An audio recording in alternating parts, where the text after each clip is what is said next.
Hello and welcome to news number 4, BYD News number 4. So we've got the EV sales figures out for October, so let's have a look at them. Okay, so Tesla Model 3 is number 1 at 1,178. BYD Atto 3 is number 2 at 912. Tesla Y is third at 810. MG4 is at number 4. I had a bit of a drive of the MG4. It's a small car. It's about probably a little bit. I'd say it's smaller than the Dolphin. It's not quite as upmarket, and the finish isn't quite as good as the Dolphin, but it will be a Dolphin competitor. One of the things I did find about it that I liked was its turning circles very, very short. October figures in every industry are always lighter than normal because everybody tries to get their sales figures as high as they can for the September quarter. So October is like the start of the quarter.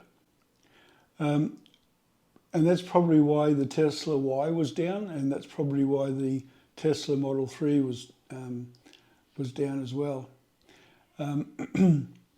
Interestingly, the Dolphin sold 100 in October. When you consider it was just the last few days of October that they're delivering, it's pretty incredible. What is interesting are the traditional vans. The traditional vehicles. You've got Toyota Corolla of all versions at 1,746, which is, sure, it's double the Atto 3, but it's not an Atto 3 competitor. It's a Dolphin competitor and I suppose an MG4 competitor. So we'll see how that happens. We'll see how that goes. Mazda MX-5, which I think is the competitor to the Atto 3, it was 2,500. So, that's a little bit less than 2.5 times that of the Atto 3.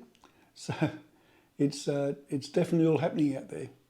Toyota's Vice President of Sales in Australia, Sean Henley, said that Australia wasn't ready for EVs.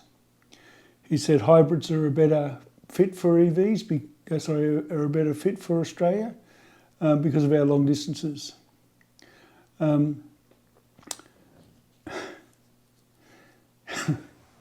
don't know where to start with that one.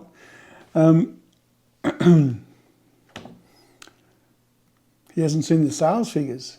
He hasn't driven an EV, obviously. Sure, if you're in the outback and you don't have access to solar at home and you're relying on external charging stations, it's probably not a good fit. But if you're in the city where there's heaps of charging stations and you can charge at home, they're fantastic cars. It reminds me back when I was a long time ago, back in the late 60s and 70s when Toyota first came out, Toyota and Honda. I remember when the first Toyota Corolla hit the market and the Australian press, Ford and Holden, all said, oh, they're just cheap Japanese junk. They're not made for Australian conditions. It's exactly the same. The real reason is Toyota have not got their act together with EVs. They put all their time and effort into hybrids. And hybrids are a good fit for some people, but they neither are.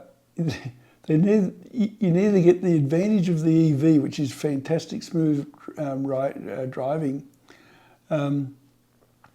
or the power of an ICE car. I mean, it's like I'm not having a go at hybrids, but to say the hybrids are a better fit for Australia than EVs, it has to come down to the fact that they don't have any EVs to sell.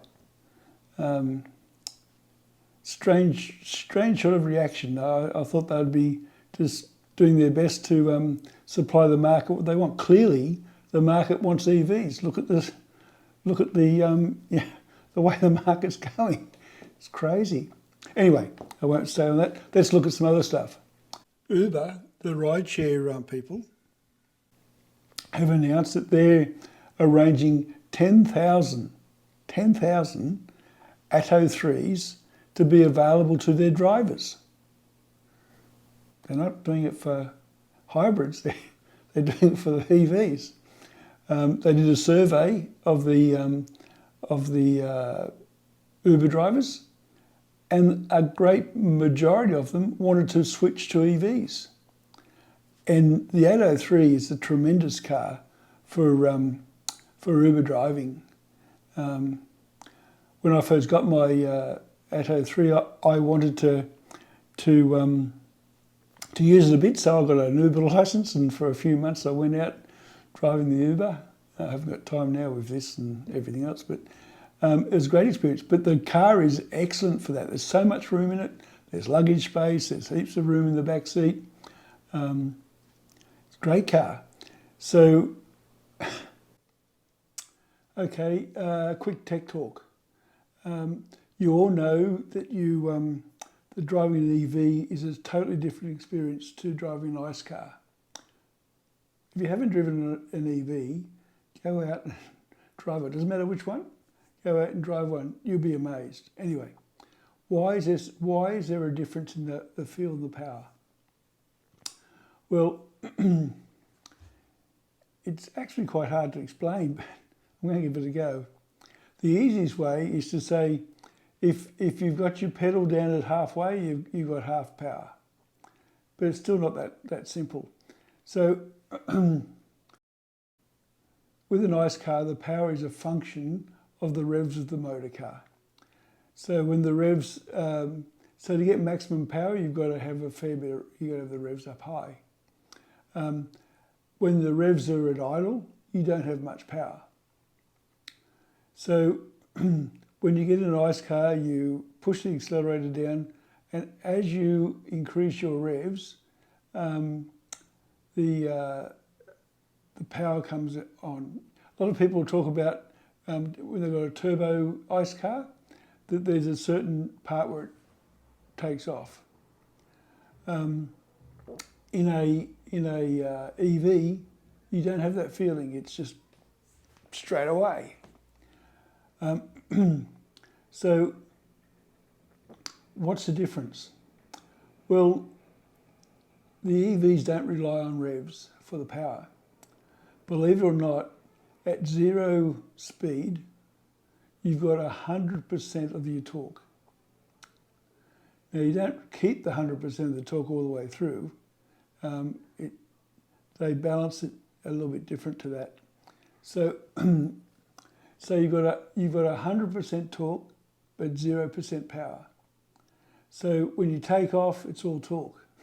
Excuse the pun.